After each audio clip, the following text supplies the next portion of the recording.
할렐루야. 하나님께서 주신 좋은 아침입니다.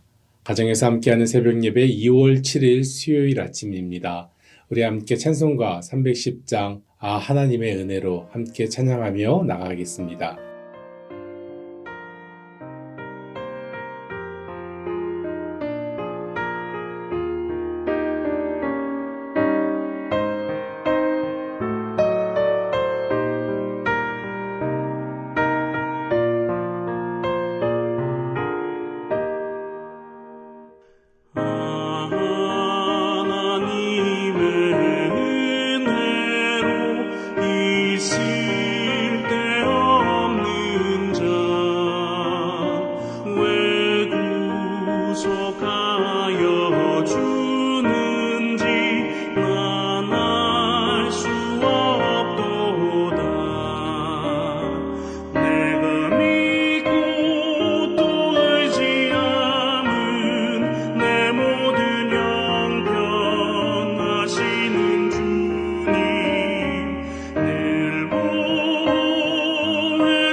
함께 기도하겠습니다. 하나님의 은혜로 있을 데 없는 자, 다시 한번 주님께서 이 아침에 불러주시어서 하나님께 우리의 귀한 찬양의 고백 드리게 하시고 하나님께 예배함으로 나가게 하심을 감사합니다.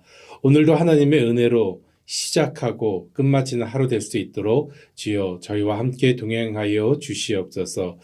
오늘 또한 저희가 함께 기도할 것은 교회에 있는 많은 성경 공부들 가운데 바이블 프로젝트 수요일 아침마다 또한 저녁마다 온라인으로 있는데 하나님 이 시간을 통하여서 많은 사람들이 함께 하나님의 말씀을 묵상하고 은혜 받고 또한 깨닫고 믿음을 고백하는 귀한 시간들 되게 하여 주시옵소서. 교회의 많은 성경 공부들 함께 참여함을 통하여서 하나님의 은혜가 우리들의 삶 가운데, 우리들의 교회 가운데, 우리들의 인생 가운데 하나님 깊숙하게 뿌리 내릴 수 있도록 주여 인도하여 주시옵소서. 말씀을 이 시간 함께 나눕니다. 하나님 말씀하여 주시옵시고 오늘도 주님께서 주시는 그 말씀을 통하여서 우리가 은혜에 사로잡히는 하루 될 수 있도록 주여 붙잡아 주시옵소서. 살아계신 예수님의 이름으로 기도드렸습니다. 아멘. 이 아침에 함께 나눌 말씀은 욥기 6장 1절로 13절까지입니다. 우리가 계속해서 욥기를 보고 있는데요. 욥기 6장입니다. 저와 함께 합독하면 좋겠습니다. 욥이 대답하여 이르되 나의 괴로움을 달아보며 나의 파멸을 저울 위에 모두 놓을 수 있다면 바다의 모래보다도 무거울 것이라. 그러므로 나의 말이 경솔하였구나. 전능자의 화살이 내게 박힘에 나의 영이 그 독을 마셨나니 하나님의 두려움이 나를 엄습하여 치는구나. 들나귀가 풀이 있으면 어찌 울겠으며 소가 꼴이 있으면 어찌 울겠느냐. 싱거운 것이 소금 없이 먹히겠느냐. 닭의 알 흰자위가 맛이 있겠느냐. 내 마음이 이런 것을 만지기도 싫어하나니 꺼리는 음식물 같이 여김이니라. 나의 간구를 누가 들어줄 것이며 나의 소원을 하나님이 허락하시랴. 이는 곧 나를 멸하시기를 기뻐하사 하나님이 그의 손을 들어 나를 끊어버리실 것이라. 그러할지라도 내가 오히려 위로를 받고 그칠 줄 모르는 고통 가운데서도 기뻐하는 것은 내가 거룩하신 이의 말씀을 거역하지 아니하였음이라. 내가 무슨 기력이 있기에 기다리겠느냐. 내 마지막이 어떠하겠기에 그저 참겠느냐. 나의 기력이 어찌 돌의 기력이겠느냐. 나의 살이 어찌 노쇠겠느냐. 나의 도움이 내 속에 없지 아니하냐. 나의 능력이 내게서 쫓겨나지 아니하였느냐. 아멘. 하나님께서 오늘 저에게 허락하신 말씀입니다. 믿음의 선배들 생각해 봅니다. 믿음의 선배들이 있다는 것은 큰 신앙의 자산이라고 저는 생각이 드는데요. 믿음의 선조들은 어떻게 믿음을 지키며 예배자의 삶을 살았을까요? 그들의 신앙 생활을 찾아보면 이해할 수 없는 신앙 선조들의 놀라운 모습들을 많이 발견할 수 있는 것 같습니다. 그리고 그 믿음의 행동에 대해서 참 많이 놀라게 되는 것을 볼 수 있습니다. 우리가 너무나도 잘 알고 있는 주기철 목사님, 심사참배를 온몸으로 거부하셨던 믿음의 선배였던 주기철 목사님, 결국 순교하시기까지 그 믿음의 신념을 놓지 않으셨죠. 또한 우리가 알고 있는 사랑의 원자탄이라고 알고 있는 손영원 목사님도 있습니다. 어떻게 손영원 목사님은 자신의 두 아들 손동인과 손동신을 죽인 그 양자 안재선을 어떻게 받아들여서 양자로 받아들여서 공부시키며 아들로 받아들일 수 있었을까요?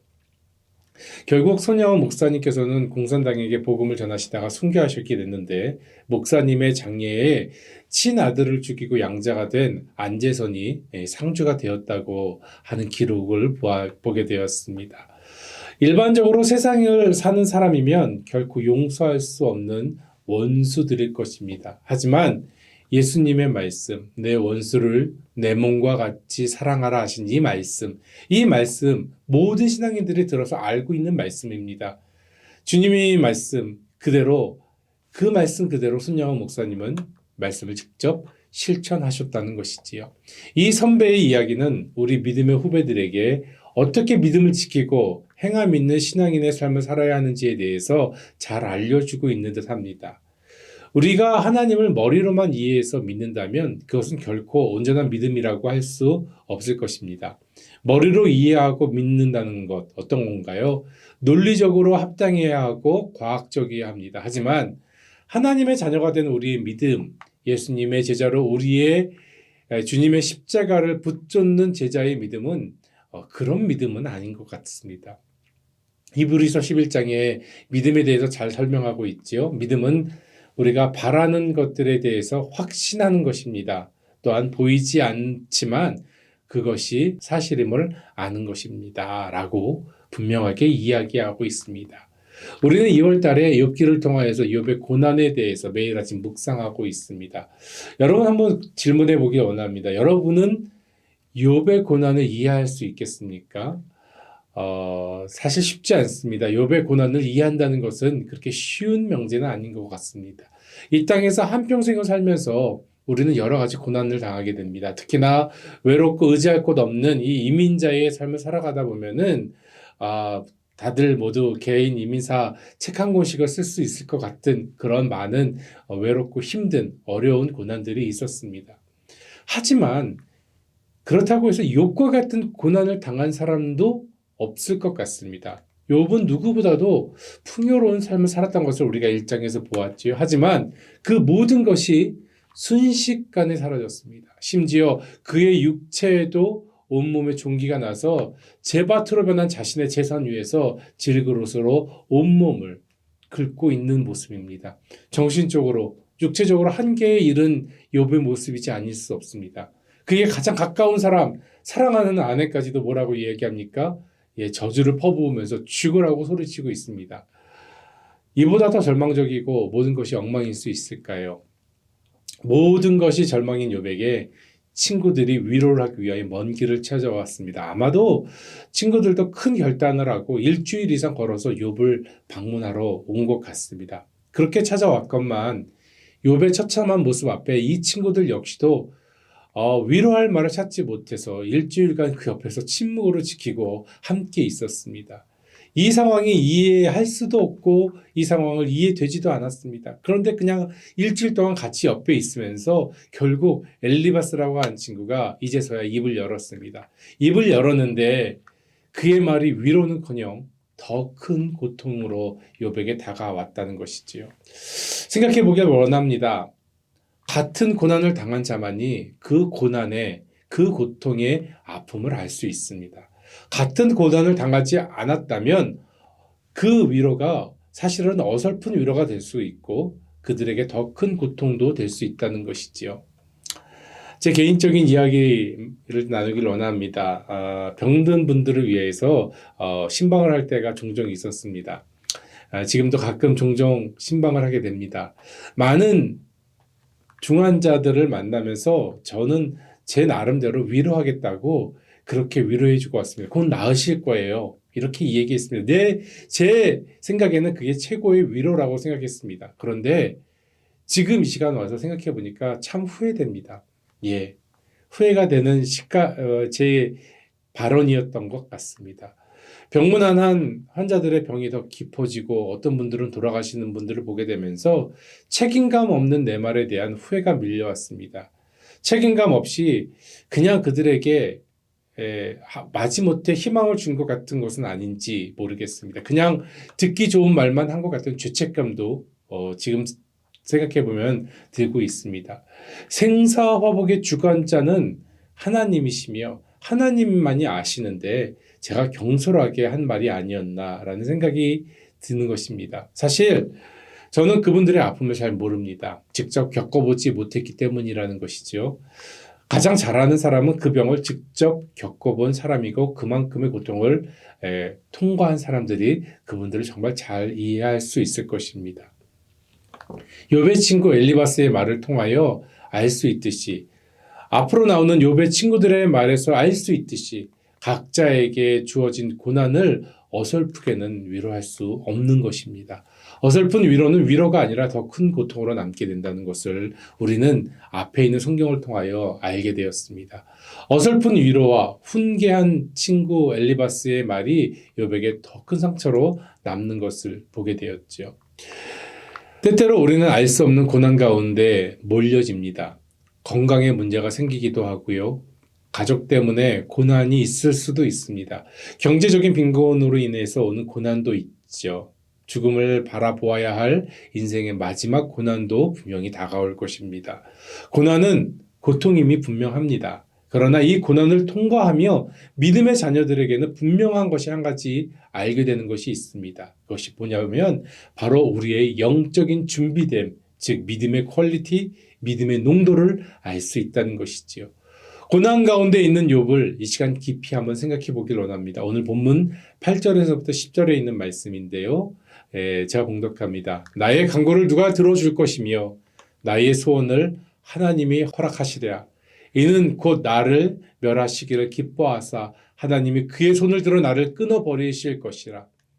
그러할지라도 내가 오히려 위로받고 그칠 줄 모르는 고통 가운데서도 기뻐하는 것은 내가 거룩하신 이의 말씀을 거역하지 아니하였음이라.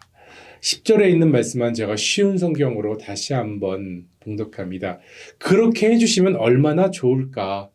난 거룩하신 분의 말씀을 한 번도 거른 적이 없다는 사실. 그것이 이 고통 중에서도 내게 기쁨이 되고 위로가 되네. 욥은 지금 이렇게 고백하고 있습니다. 내 신실한 삶 자체가 하나님 앞에서 기쁨이고 가장 큰 위로라네 라고 친구들에게 고백하고 있습니다. 우리는 고난 중에, 고통 중에 이렇게 자신 있게 말할 수 있을까요? 오늘 본문 말씀을 묵상하며 우리에게 필요한 성숙한 신앙을 떠올려 봅니다. 우리에게 필요한 신앙은 그러할지라도, 그리 아니하실지라도, 그럼에도 불구하고 그래도 예 신앙이 필요한 것 같습니다. 하박국 선지자는 이렇게 고백합니다. 비록 무화과 나무가 무성치 못하며 포도나무에 열매가 없으며 감람나무에 소출이 없으며 밭에 식물이 없으며 우리의 양이 없으며 외양간에 소가 없을지라도 나는 여호와를 인하여 즐거워하며 나의 구원의 하나님을 인하여 기뻐하리로다. 아멘. 없으며 없어도 없을지라도 나는 구원의 하나님으로 인하여 기뻐하리로다. 그리 아니하실지라도의 감사는 세상도 감당하기 어려운 환경을 초월하는 감사인 것입니다. 그러면 왜 성도들은 어렵고 힘든 환경 속에서도 감사할 수 있는 것일까요? 그것은 성령 하나님께서 우리에게 믿음을 허락하셨기 때문이고 성령 하나님께서 지금 우리 안에, 내 안에 계시기 때문인 줄로 믿습니다. 바울은 고린도전서 10장 13절에서 이렇게 고백합니다. 사람이 감당할 시험 밖에는 너희가 당할 것이 없나니 오직 하나님은 미쁘사 너희가 감당하지 못할 시험 당함을 허락하지 아니하시고 시험 당할 즈음에 또한 피할 길을 내사 너희로 능히 감당하게 하시느니라. 아멘. 깊은 시험과 낭만 가운데 있는 사람은 사실 그 앞이 잘 보이지 않습니다. 하지만 그 모든 시험이 끝나고 인생의 뒤를 돌아보았을 때 하나님께서 지금까지 인도하셨다고 우리는 고백할 수 있고 에베네셀의 하나님, 하나님께서 나를 지금까지 이곳까지 인도하셨구나 하는 고백을 하게 되는 것이지요. 또 한 가지의 고백을 더하면 그때에도 내가 고통당하는 내가 어렵고 힘들었던 그때에도 주님이 나와 함께 하셨고 우리 가정과 함께 하셨고 우리 교회와 함께 하셨다고 하는 고백이 우리들의 인생 마지막 길에 있게 될 줄로 믿습니다. 그리 아니하실지라도 비록 그러하실지라도 우리는 오히려 고통 가운데서 욥과 같이 기뻐하며 찬양할 수 있을 것입니다. 사랑하는 성도 여러분, 신앙인이 성숙되어진다는 것은 무엇일까요? 고난 중에 고난만 바라보고 있는 것은 분명히 아닐 것입니다. 성숙되어 가는 신앙은 고난 가운데서도 하나님을 느끼는 것입니다. 하나님의 음성을 듣는 것이고 그분의 손길을 느끼는 것이고 그분의 발걸음을 따라가는 발자취를 따라가는 삶일 것입니다. 그리고 고난 가운데서도 감사의 조건을 찾아서 찬양할 수 있는 신앙입니다. 성숙한 신앙인은 오늘 만나는 욥과 같이 그러할지라도 내가 오히려 위로를 받고 그칠 줄 모르는 고통 가운데서도 더 크게 기뻐한다는 것이죠. 사실 우리 주변에 욥과 같은 고난은 우리에게 없습니다. 누가 자식을 한꺼번에 다 잃으면서 거기에 더하여서 사업체도 날아가고 우리의 건강 때문에 기와장으로 우리의 몸을 긁고 있는 사람이 있겠습니까? 거기에 아내나 남편이 나가서 죽으라고 소리 지르고 있는 그런 집은 그런 고통을 당하는 분은 사실 이렇게까지는 없을 것 같아요. 이 정도로 망한 사람은 찾아보기 힘듭니다. 하지만 오늘 욥을 보면 우리는 소망을 갖습니다. 욥은 그 상황에서도 그러할지라도 하나님을 기뻐하고 있는 것이죠. 그럼에도 불구하고 하나님을 찬양하고 있습니다. 내 뜻과 다른 뜻 가운데 그리 아니하실지라도 하나님만을 바라보고 있다는 것이죠. 내 뜻이 이 방향으로 가기를 원하지만 하나님이 억지로 꺾으셔서 반대 방향으로 걷게 할지라도 그래도 감사하는 것입니다. 말씀을 마치려고 합니다. 마지막 이때에 하나님은 어떤 사람을 찾고 계실까요? 그럼에도 불구하고 하나님을 바라보는 자, 하나님을 찾고 기뻐하는 자, 그럼에도 불구하고 하나님을 찬양하는 자를 주님은 기뻐하시고 찾고 계신 줄로 믿습니다. 사랑하는 NC 성도 여러분, 하나님을 신뢰하시길 바랍니다. 그리고 하나님을 영원토록 찬양하길 바랍니다. 모든 것을 알고 계신 하나님, 우리의 생사와 복의 주관자 되신 하나님을 바라보고 변함없는 찬양을 드린다면 우리는 욥기 마지막 장에서 만나는 회복시키시는 하나님, 그 하나님을 분명히 만나게 될 줄로 믿습니다. 욥기를 보면서 42장의 긴 욥기를 보면서 우리는 한 가지만을 기대합니다. 회복시키실 그 하나님을 만나기를 기대하는 것이지요. 고난 중에도 기뻐할 이유 있습니다. 하나님과 함께 동행하는 그 길이 여러분의 삶 가운데서 고난 가운데서 기뻐할 수 있는 여러분의 축복된 인생들 되기를 주님의 이름으로 축원드립니다. 기도하겠습니다. 사랑해 주 하나님 감사합니다. 고난 가운데도 우리가 욥과 같이 눈을 들어 하나님을 바라보기를 원합니다. 그리고 하나님을 향하여 찬양하기를 원합니다. 고난만 바라보는 것이 아니라 고난 가운데서 모든 것을 주관하시는 하나님을 바라보며 우리의 믿음의 고백과 우리의 기쁨의 찬양이 끊어지지 않도록 인도하여 주시옵소서. 오늘도 어떠한 상황 가운데 있을지 모르지만 그리 아니하실지라도 감사하며 그래도 하나님을 찬양하는 우리의 인생 될 수 있도록 인도하여 주시옵소서. 오늘도 주님의 손 붙잡고 나가길 원하오니 함께하여 주시옵시고 그래도 더욱 감사한 하루 될 수 있도록 주여 인도하여 주옵소서. 감사하며 살아계신 예수님의 이름으로 기도드렸습니다. 아멘. 계속해서 여러분이 갖고 계신 기도 제목으로 계속 기도하며 나가길 바랍니다. 축복합니다.